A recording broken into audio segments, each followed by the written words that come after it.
নজর রাখবো পরবর্তী সংবাদে। গণতান্ত্রিক ব্যবস্থা নয়, রাজতন্ত্র এবার ফিরে পেতে চায় নেপালের একদল মানুষ।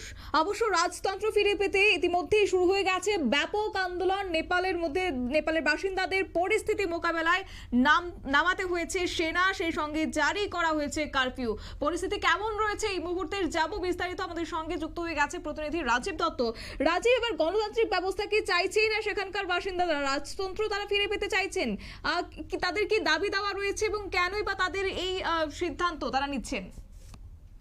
বলি যে নেপালের মানুষ, তারা একদল মানুষ, তারা মানে মানে নেপালের হাজার হাজার মানুষ তারা রাস্তায় নেমে আন্দোলন করছেন এবং তারা গত কয়েকদিন ধরেই আন্দোলন করছেন যে তাদের গণতন্ত্র চাই না, অর্থাৎ গণতান্ত্রিক দেশ এখন নেপাল, যে গণতন্ত্র তারা চান না, তারা রাজতন্ত্রে ফিরে যেতে চান, অর্থাৎ রাজার নেতৃত্বে যেমন শাসন চলছিল সেই শাসন ফিরে পেতে চান। এবং গতকাল শুক্রবার দিন ভয়ঙ্কর অবস্থায় হয়ে ওঠে কাঠমান্ডু এবং সেখানে দফায় দফায় আন্দোলন হয়েছে। প্রচুর দোকান পাট, সরকারি অফিসে আগুন লাগিয়ে দেওয়া হয়েছে, পুড়িয়ে দেওয়া হয়েছে।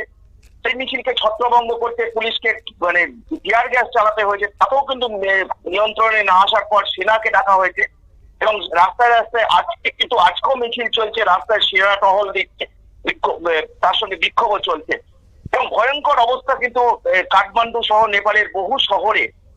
এবং সেখানে আমরা যে খবরটা পাচ্ছি যে ইন্টারনেট বন্ধ করে দেওয়া হয়েছে, অনির্দিষ্টকালের জন্য কারফিউ জারি করা হয়েছে কাঠমান্ডু সহ নেপালের বিভিন্ন শহরে এবং যে পরিস্থিতি এখনো কিন্তু নিয়ন্ত্রণে নয়। প্রচুর মানুষ তারা আজও রাস্তায় নেমে বিক্ষোভ দেখাচ্ছেন, কারফিউ চলাকালীনও তারা বিক্ষোভ দেখাচ্ছেন এবং পুলিশ এবং সেনাকে লক্ষ্য করে ইট পাটকেল ছুটছেন। পুলিশের গাড়ি, সেনার গাড়িও আগুন লাগিয়ে দেওয়া হয়েছে। তাদের দাবি যে তারা যতদিন না তাদের রাজতন্ত্র ফিরিয়ে দেওয়া হবে এবং তারা গণতন্ত্র অবসান ঘটিয়ে রাজতন্ত্রে ফিরিয়ে দেয়, ততদিন এই আন্দোলন চলবে। মূলত জানো যে রাজা জ্ঞানেন্দ্র শাহ তাকে হচ্ছে তিনি তাকেই তো তাকেই তাড়িয়ে দিয়ে গণতান্ত্রিক শাসন ব্যবস্থা চালু করা হয়েছিল নেপালে 2008 সালের 28শে মে। সেখানে গণতান্ত্রিক ব্যবস্থা চালু হয়। তৎকালীন জ্ঞানেন্দ্র শাহের বিরুদ্ধে রাস্তায় নেমেছিল মানুষ। তারা তখন দাবি করেছিলেন যে রাজতন্ত্র নয়, গণতন্ত্রে যেতে চাই, আমরা গণতন্ত্রে ফিরতে চাই, গণতান্ত্রিক কাঠামোর মধ্যে আসতে চাই। এবং সেই মানুষের প্রবল বিক্ষোভে তৎকালীন রাজা জ্ঞানেন্দ্র শাহ তিনি পালিয়ে যান এবং তারপরেই কিন্তু আস্তে আস্তে নেপাল ইলেকশন হয়, নেপালে গণতান্ত্রিক শাসন ব্যবস্থা প্রতিষ্ঠিত হয়।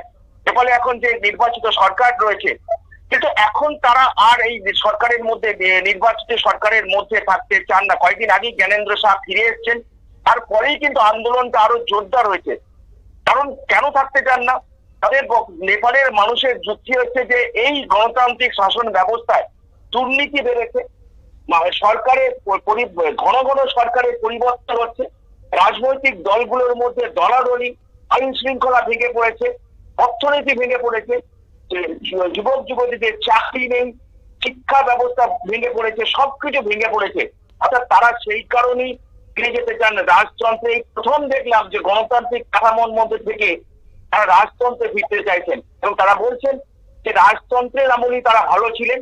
এবং যে আন্দোলনটা শুরু হয়েছে, এই আন্দোলনটা কিন্তু করছে একটি রাজনৈতিক দলের তরফ থেকে, রাষ্ট্রীয়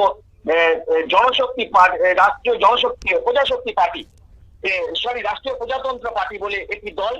সেই দলটি হচ্ছে রাজা জ্ঞানেন্দ্র শাহ অত্যন্ত ঘনিষ্ঠ দল। তাদের নেতৃত্বে কিন্তু এই কাঠমান্ডু সহ নেপাল জুড়ে আন্দোলন হচ্ছে।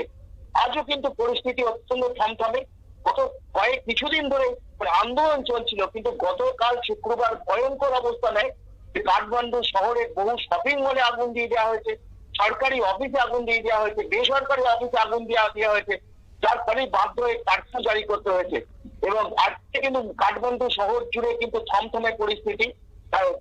কারফিউ জারি করা আছে, প্রচুর কাঠমান্ডু শহর নেপালের বহু জায়গায় কিন্তু ইন্টারনেট পরিষেবাকে বন্ধ করে দেওয়া হয়েছে, যাতে গুজব না ছড়া, যাতে পরস্পর যোগাযোগ না করতে পারে বা কোনো গুজব না ছড়িয়ে পড়তে পারে। অবস্থা অত্যন্ত খারাপ নেপালে এবং তারা এটা চাইছেন যে রাজতন্ত্র ফিরে আসা শুধু নয়, রাজতন্ত্রের পাশাপাশি হিন্দু রাষ্ট্র হিসেবে ঘোষণা করতে হবে নেপালকে এবং তারা যতদিন না এটা হবে ততদিন তারা এই আন্দোলন চালিয়ে যাবেন। শতাব্দী, ধন্যবাদ। আপনারা শুনলেন, অর্থাৎ নেপালে এখন পর্যন্ত যে বিষয় রাজতন্ত্র ফেরানোর দাবি তারা তুলছেন, হাজার হাজার মানুষ এখন পথে নামছেন। গত কয়েকদিন ধরে এভাবেই উত্তাল হয়েছে এই নেপাল, এবং সেই সঙ্গে বহু জায়গায় উত্তেজিত জনতা সরকারি অফিস থেকে শুরু করে শপিং মল বিভিন্ন জায়গাতে আগুন ধরিয়ে দিয়েছেন। তারই মধ্যে সরকারি বেসরকারি সমস্ত প্রতিষ্ঠান ক্ষতি হয়েছে।